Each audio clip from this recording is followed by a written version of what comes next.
Communication is always a two-way street. Welcome back to Winning Mindset. I'm Gene Zanetti, your coast-to-coast mindset coach. We're going to talk about communication. Our first series of mindset exercises that we have, of mindset worksheets, our first series is self-knowledge.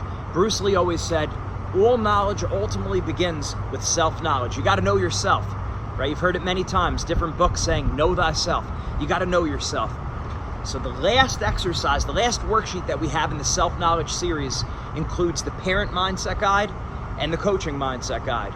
And what does that really do? We talked about this in our last Mindset Monday.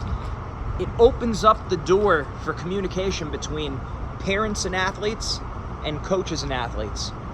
But this could really be related to any area of our life. Communication is huge. We know like 80 or 90% of communication is nonverbal. So that means we got to be real careful with the way we communicate, and we got to make sure we communicate ultra clear. We need to double check. We need to follow up. We need to send email reminders, phone reminders, all this kind of stuff, right? We have all these resources at our fingertips. We want to capitalize on them. We want to use them. Rarely, if ever, is one party completely to be blamed for communication error. Usually, and I'm not saying it's always equal, but usually it's on both parties.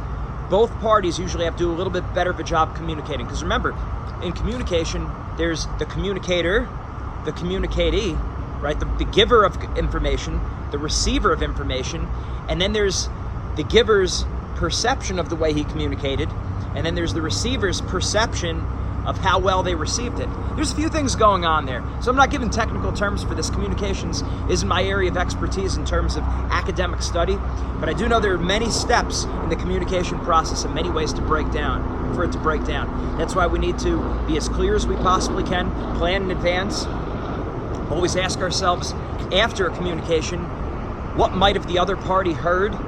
Make sure we follow up, make sure we double check, and get better and better with clear, direct, but tactful communicating with other people. Again, it's always got to be done with sincerity. It's got to be done with humility. It's got to be done with love.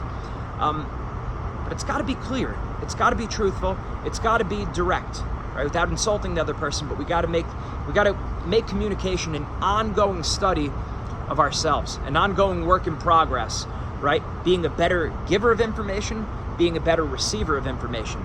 So it's a lot about clarity, it's a lot about truth, it's a lot about positivity, and put the onus on yourself. Don't blame the other party. This is what most of us do, and I'm as guilty of this as anyone else is.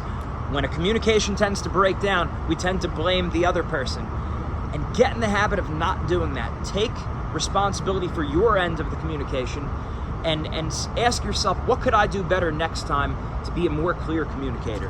And the better you get at this, the more successful you're going to be. Remember, money tends to flow to the best communicators. So make sure you work on your communicating. Mindset makes the difference.